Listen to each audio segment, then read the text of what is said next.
tenemos ahí a través del Facebook Live, usted lo está viendo. El segmento que tenemos a los jueves a las 4 de la tarde es la Biblia para hoy. Y hoy está de viaje nuestro querido compañero Moisés Román, pero mire qué buena es la vida con nosotros, qué bueno es el Señor. Está de Puerto Rico, mire, solamente unos días para un curso intensivo teológico.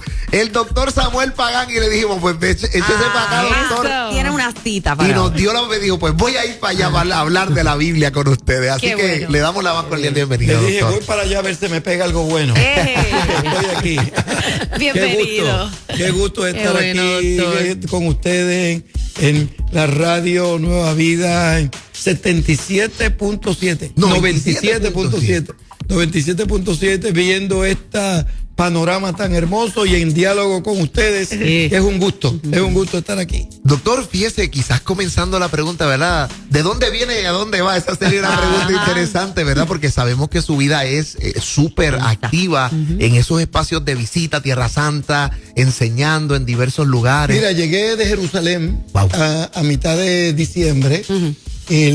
Este año el programa ya fue muy extenso, muy intenso, porque los cursos se han multiplicado, la gente que va. Luego llegamos aquí, el primer viaje del año es a Puerto Rico a enseñar en la Universidad Teológica del Caribe. De aquí estoy la semana que viene en un programa de traductores de la Biblia del mundo que vamos a tener en Orlando. Los invité que vinieran conmigo a Orlando. Y este fin de semana que viene, vamos a estar trabajando en torno a cómo traducir la Biblia, ya no solamente que sea fiel a Pablo, ¿verdad? Y Isaías, al texto original, sino utilizar palabras y oraciones que puedan entender los niños y niñas de 5º grado. Wow. Qué bien. Eso quiere decir que el nivel de lenguaje tiene que ser de 5º grado. Sencillo. Tiene que decir que el número de palabras por oración tiene que ser como 15 nada más. Wow. El número de oraciones por párrafo, 4 o 5 nada más. Las palabras tienen que ser usadas por niños y niñas de 5º grado. Las imágenes literarias se van a traducir, si son imágenes complicadas, para niños y niñas de 5º grado. O sea que hay una serie de cosas que vamos a tener. Y eso va a ser, la semana que viene vamos a estar trabajando en eso. ¿Cómo se llega a esa conclusión, a esa decisión de que sea así como usted lo está expresando? Mira, magnífica pregunta, Lourdes. ¿Tú sabes qué? Es que hay varias versiones populares de la Biblia. Sí, que están algunas muy gustando buenas. mucho, Algunas muy buenas. Pero descubrimos que aún esas versiones populares de la Biblia, jóvenes y adultos se sentían cómodos con ellas, pero los niños de 5º grado Todavía no había llegado. no lo Usaban alcanzamos. palabras todavía complejas, utilizaban estructuras gramaticales Muy con largas. punto y coma y entre paréntesis. Entonces la oración quedaba muy ancha. Entonces lo que hicimos fue buscar grupos focales en diversos lugares de América Latina. Entonces, el grupo de 5º grado fue el más revelador porque es el grupo que ya comienza a leer con soltura, comienza a disfrutar la lectura. Interesante. Entonces, el presupuesto de esta nueva traducción de la Biblia es que si un niño y una niña de 5º grado lo entienden, un adulto lo va a entender. Claro. Wow. Segundo, un niño y una niña con síndrome Down lo va a entender. Wow. Un niño y una niña con autismo que tenga capacidad de lectura lo va a entender. Un adulto que tenga castellano, el español como segundo idioma, lo va a entender.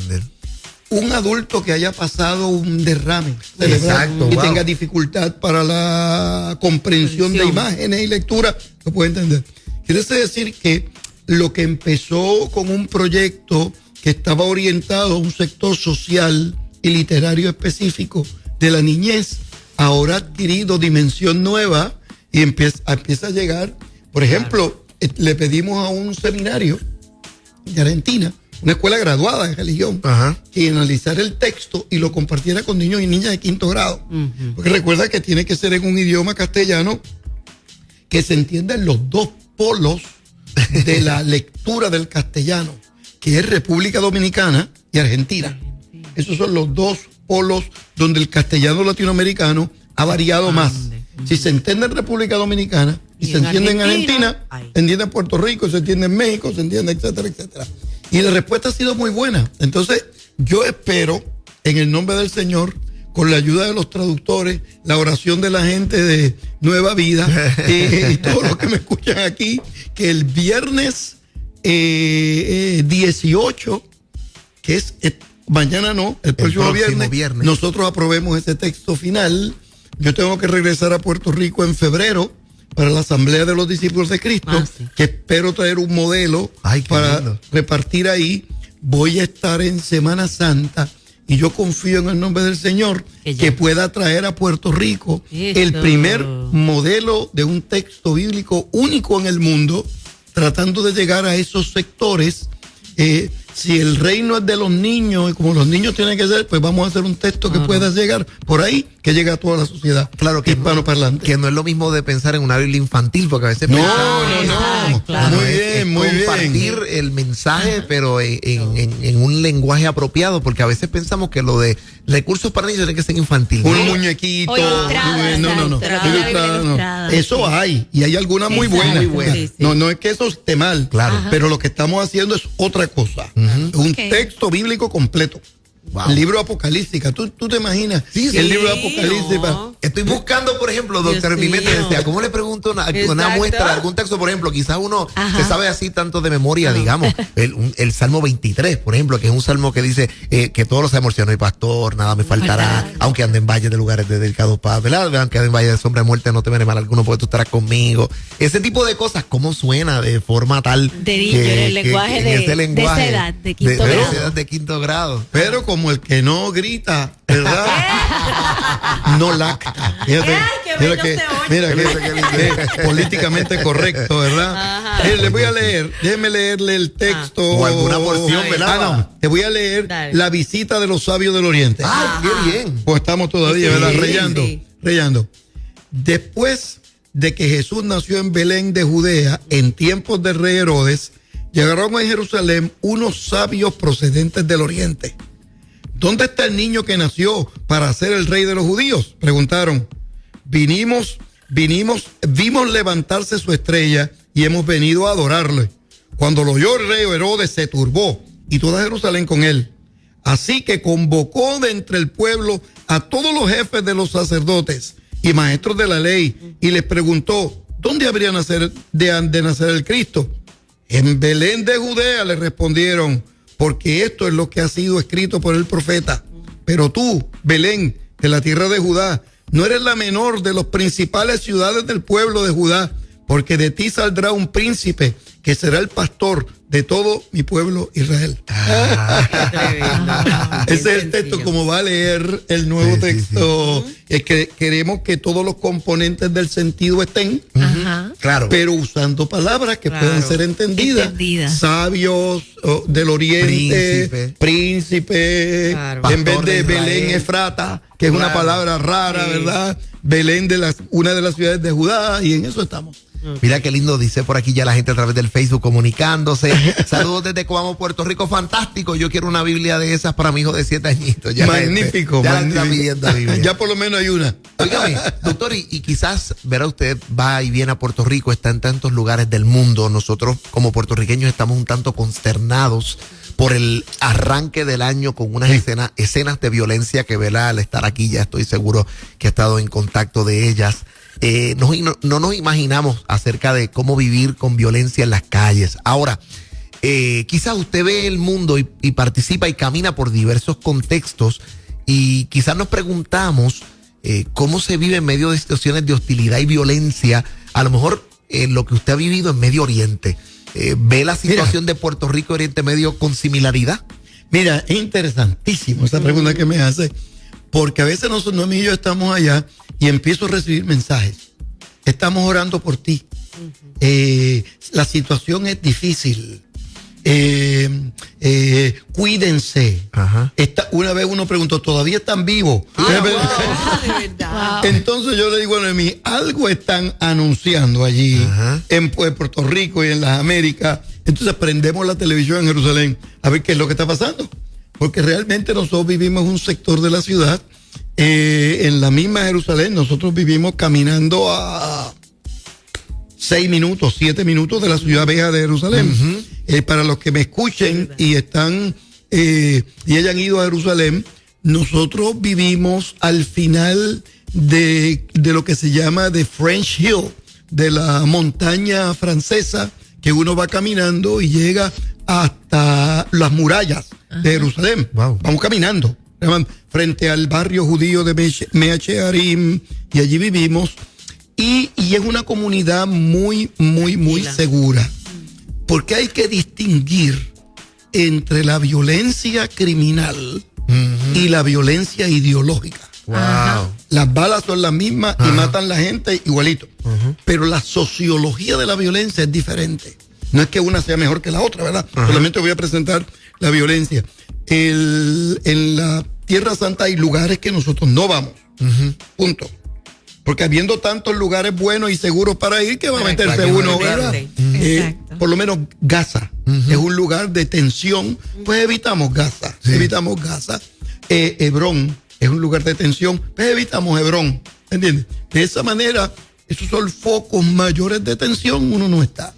Muy pocas veces hay este tipo de violencia en Jerusalén, en Belén. Pero cuando la hay, es interesante, porque yo le explico a la gente, y es así. Se anuncia que a las 10 de la mañana va a haber una demostración frente a la embajada o en algún lugar. Entonces uno sabe que a las 9:30 ya uno no debe pasar por ahí. Entonces evita el lugar. Entonces a las 10 empieza la demostración. A las 10:30 empiezan a tirar piedra. A las 10:45 tiran los primeros tiros. A las 11 han arrestado los que van a arrestar. A las 11:15 han limpiado todo, y a las 11:30 ya uno puede pasar por ahí feliz y contento, como si no. Yo explico esto y la gente como que se queda así. Es avisado, es todo como que organizado, hasta que esa parte. Es una cosa, ¿verdad? Qué tremendo. Insólita. Que no quiere decir que haya focos de tensión desprevenidos. Estoy, ¿verdad? Exacto, solamente dando un ejemplo, ¿verdad? Pero este tipo de violencia entre carros. Wow, sí. O sea, yo llegué aquí el lunes por la tarde cuando estaban las primeras noticias de un carro a otro. Y si yo, claro, yo no sé, yo soy un pacifista, ¿verdad? Radical. Yo no, en mi mano yo nunca he tenido un arma. Wow. Pero yo como que me dio la impresión que era una ametralladora. Sí. O sea, no eran tiros, no era un tirito, ¿verdad? Entonces eran fuertes. O sea, que eran personas que estaban equipadas. Para eso. Yo no estoy seguro, ¿verdad? Ayer escuché a uno de los policías que estaba hablando que este tipo de armas ellos no lo tienen. Supongo yo que la policía tenga en los cuarteles ese tipo de cosas, pero no andan en la patrulla con ese tipo de cosas, ¿verdad? Y entonces el policía estaba diciendo que ellos tienen un equipo, ¿verdad?, endeble en contraposición a ese tipo de violencia. Eso es lo que me ha sorprendido aquí en Puerto Rico, una manifestación de violencia que requiere que en algún momento el gobierno, que creo que va a ser ahora una summit, una cumbre, el gobierno no solamente busque leyes para meter presos a los que están violentos, sino que identifique cuáles son las causas. Las raíces. Las raíces, porque si todo es un carril punitivo, si todo es un carril para meter preso, pues entonces no se van a las raíces. Entonces lo que va a suceder es que si hacen una redada en San Juan, se mudan a Santurce. Si hacen una redada en Santurce, se mudan a Bayamón. Entonces se van moviendo, entonces llegarán en 2 semanas, llegarán al centro de la isla, porque si no tocamos las causas de la violencia, por ejemplo, la pobreza. Porque la pobreza no es una crisis mayor. Tenemos que sacar a la gente de la pobreza. Claro. Pero cuando la pobreza no ve sentido de esperanza en el futuro y hay un sentido de impotencia, la pobreza genera una frustración, una frustración continua que se va pasando de generación en generación y es una violencia acumulativa. Entonces es como si uno moviera una Coca-Cola, ¿verdad? O una Pepsi-Cola o alguna de las colas, ¿verdad? Para no dar un solo anuncio. Entonces ya tarde o temprano va a explotar. Entonces yo sospecho, acuérdate que yo llegué el lunes, pero yo sospecho que Puerto Rico ha tenido una explosión de violencia. Yo no estoy seguro, yo no sé las estadísticas, pero yo no estoy seguro que se haya detenido durante la tormenta y luego de la tormenta, porque si la violencia se relaciona, uno, con las drogas siguieron durante ese periodo. Dos, la violencia relacionada con la violencia de género, violencia en el hogar, violencia contra la mujer. Durante la tormenta hay más tensión. Eso quiere decir que hubo más tensión. O sea que en algún momento la Universidad de Puerto Rico, la Universidad Interamericana, que ahí son mis hermanos, los seminarios de Puerto Rico, hay que convocar a una cumbre no solamente para verlo desde la perspectiva policial, sino una cumbre de corte espiritual, de corte social, de corte emocional, y dialogar sobre este asunto de cómo la pobreza tiene implicaciones adversas multigeneracional. Y eso es lo que humildemente pienso, eso se está manifestando en Puerto Rico el día de hoy. Wow. Y doctor, quizás medio de todo esto, aunque el tiempo, ¿verdad? Ya vamos a hacer ya mismito unos minutos, una breve pausa para continuar dialogando. La figura de Jesús de Nazaret, ¿verdad? Estamos escribiendo en medio de nuestras notas ahí del título de este diálogo en Facebook. Dice, ¿cómo vemos a Jesús de Nazaret como un modelo contra un modelo, ¿verdad? Para trabajar con la violencia que arropa a Borinquen. Si pudiéramos pensar, yo creo que nosotros estamos seguros que el mensaje de Jesús viene y ha cambiado contextos difíciles y hostiles. ¿Qué es lo que pasa? Que no lo proyectamos.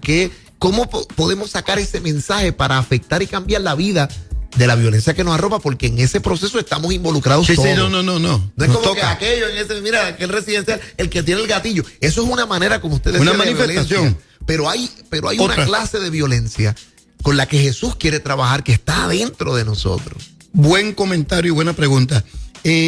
Solamente añado, antes de llegar a Jesús, que hace 10 años, 15 años, la violencia estaba segmentizada en Puerto Rico a lugares específicos, barriadas. Ya no. Ya uno lo ve en los centros comerciales, en las carreteras. Por eso es que la sociedad ahora ha encendido todas las luces rojas, porque la violencia no está confinada a sectores geográficos específicos. Mira, Jesús de Nazaret fue un hombre de paz. Si uno ve anoche en el curso que estoy dando, el curso sobre Isaías, anoche estábamos hablando sobre los nombres del Mesías. El primer gran nombre del Mesías, según Isaías, es el Emanuel, que es como el marco de referencia general que Dios con nosotros. Cuando se metió Jesús de Nazaret en la historia, se mete para enseñarnos que Dios está con nosotros. Luego que se da el nombre del Emanuel, hay otros nombres. Por ejemplo, Admirable Consejero, que es un solo nombre. Admirable Consejero. Dios Fuerte, segundo nombre. Tercero, Padre Eterno.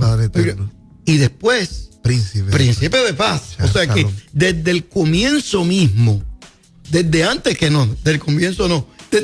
de nacer, ya se está anunciando la importancia de la paz en la vida y el ministerio de Jesús de Nazaret. Si empieza por ahí. Luego en Juan, para los que no han preparado el sermón del domingo, Lourdes, te toca predicar. Mira, a ver ahí. Pues mira, nota. Y tú también. Yanira también. Miren, hay un momento donde Jesús distingue, muchos momentos, pero hay uno explícito, donde distingue la paz humana versus la paz que Dios da.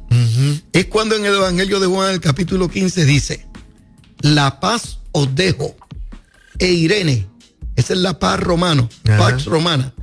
Tengan paz, porque si no se la tienen que ver conmigo. Es una paz impuesta. Es una paz militar. Dice: la paz os dejo, e Irene, mi paz os doy. Shalom. Wow. Entonces añade: no como el mundo la da, yo la doy. La paz del mundo es negociada. Ajá. La paz del mundo es la conveniencia, según Jesús de Nazaret. La paz del mundo son acuerdos que dentro de 6 meses se van a romper. La paz de Cristo es una paz que se fundamenta en la salud mental, que se fundamenta en la salud emocional, en la salud social, en la salud espiritual, en la salud interpersonal, en la salud comunitaria, en la salud nacional. O sea, si hay salud y hay ambiente de calma, entonces puede haber una paz duradera. Un buen ejemplo de la firma de una paz que fue ese mismo día el origen de una guerra fue la firma de la Primera Guerra Mundial. Wow. La firma del armisticio de la Primera Guerra Mundial, donde las cargas que se pusieron a Alemania fueron tan y tan onerosas que cuando firmaron fue el día 1 de la organización para la Segunda Guerra Mundial. Wow. Porque crearon en esa nación unos dolores históricos que hay algunos sectores que no se han sanado todavía. Y uno puede ver en la Alemania el día de hoy pensando que ya había pasado todo ese ambiente de Hitler, ese ambiente de hostilidad. Entonces de pronto en el siglo XXI uno se encuentra cruces sibásticas, cruces, o sea, el día de hoy, en el siglo XXI, fuerte en el siglo XXI, 19 años después del siglo XXI, o sea que cuando la paz se fundamenta en la justicia, cuando la paz se fundamenta en la dignidad humana, cuando la paz se fundamenta en un encuentro grato con Dios y transformador con Dios, llega lejos. Cuando la paz se fundamenta en la pelea continua y en el arreglo, dura muy poco. Oiga, te está escuchando el doctor Samuel Pagán. Esto está súper interesante. Mire, a la vuelta vamos a aplicar entonces cómo traemos ese mensaje de Jesús de Nazaret a nuestro contexto, porque tiene que cambiarnos, que cambiarnos y cambiar nuestro entorno. Así que no se lo pierda. Vamos rapidito a una pausa. Quédese conectadito con nosotros.